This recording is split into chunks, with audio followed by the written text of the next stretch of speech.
Hi, I'm Rick Burnette. I'm one of CBF's Global Missions field personnel, and I also manage CBF's domestic disaster response. Today, Ellen's going to ask the three questions posed by your church. How has the pandemic affected disaster response? The pandemic has had a major effect.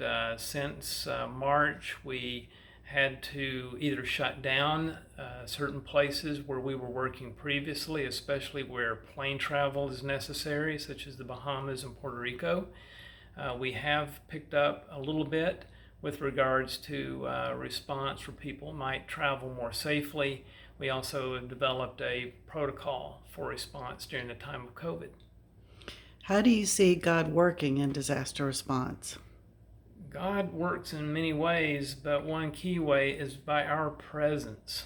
We can bring skills, we can bring encouragement. There's also the way God works through partnership.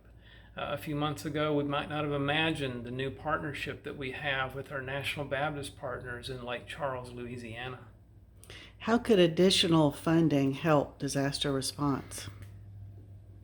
We've had, over the last 3-4 years, a growing number of disasters. Many of these are climate related. The hurricanes that have struck the U.S. coast and also Puerto Rico and the Bahamas.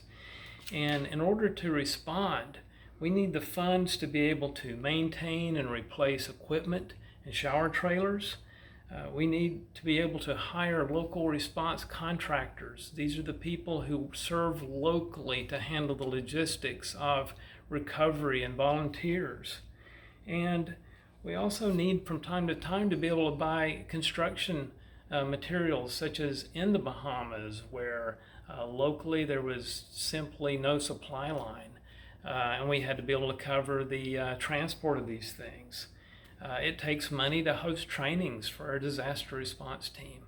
So the funding is very needed, and we are very grateful for the support, whether it is funding, whether it is prayer, through your prayers as well as volunteering. Thank you for your role.